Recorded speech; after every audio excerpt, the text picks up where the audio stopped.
अस्सलामुअलैकुम। उम्मीद है तुसी सारे खैरो खैरियत नाल होगे।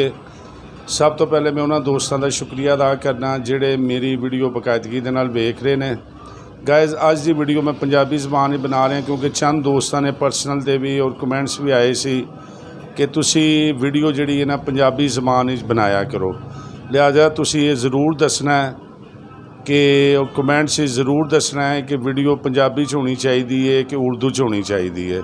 लिहाजा मैं अपने दोस्तों की राय का एहतराम करदे होया अज की वीडियो जिहड़ी है वो पंजाबी दे विच बना रहा। अगर मेरी वीडियो तुहानू पसंद आए तो मेरा चैनल ज़रूर सबसक्राइब करना।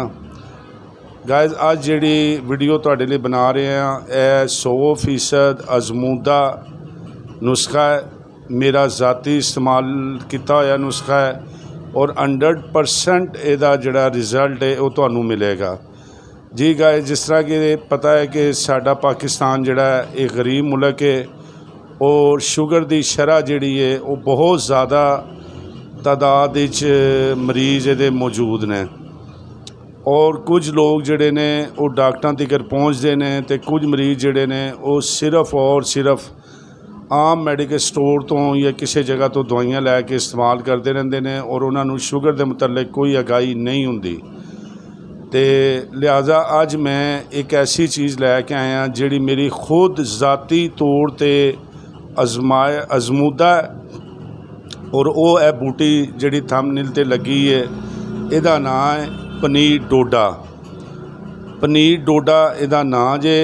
आम किसी भी पंसारी की दुकान पर तुसी जाओगे बिल्कुल सस्ती और 40-50 रुपए दे मतलब तुहानू ये कम अज़ कम एक पाव की मिकदार मिल जाएगी।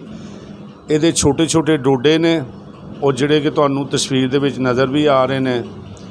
तो यह तुसी लैना है 8 डोडे जिहड़े ने ये रात के टाइम तुसी मिट्टी के प्याले विच भिओं के ते रख देने ने।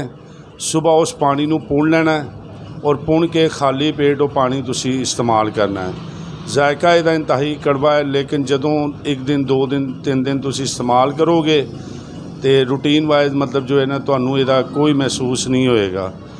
और इहदे नाल तुसी अपनी कोई भी अंग्रेज़ी दवाई इस्तेमाल कर रहे हो एलोपैथिक इस्तेमाल कर रहे हो उन्होंने तुसी नहीं छड्डना। लेकिन जदों इनू इस्तेमाल 1 महीने तक रूटीन नाल करोगे तो इंशाअल्लाह तुहाडी जिहड़ी इंग्लिश दवाई होएगी एलोपैथिक मैडिसिन जिहड़ी भी होएगी उहदी मिकदार काफ़ी घट जाएगी। जिसम दे विच तुहानू अपनी ताकत महसूस होएगी और तुहानू जिहड़ी है इंशाअल्लाह शुगर तुहाडे 160 तो 40 तो उत्ते नहीं जाएगी। और बार बार मैं तुहानू शर्तिया गारंटी दे रहा कि यह मेरा अजमूदा नुस्खा जे ते कोई खर्च नहीं कोई नुकसान नहीं। आम पंसारी की दुकान पर जाओ 1 पाइया ले लो तुहाडी ये 2-3 महीने तक जिहड़ी है ना बूटी ख़त्म नहीं होएगी। तो मेरी ये वीडियो ज़्यादा तो ज़्यादा अपने तुहाडे अगर अजीज़ रिश्तेदार ने उन्होंने भी शेयर करो और एक दफ़ा ज़रूर आजमाओ। इंशाअल्लाह मैं तुहानू गारंटी दे रहा कि इहदे नाल तुहानू बहुत ज़्यादा फाका होएगा। अगर तुहानू अफाका होवे मेरे हक दुआ करना और मेरी इस वीडियो नू ज़्यादा तो ज़्यादा शेयर करना। अल्लाह पाक तुहानू सारिआं नू शिफाए कामला अता फरमाए। आमीन।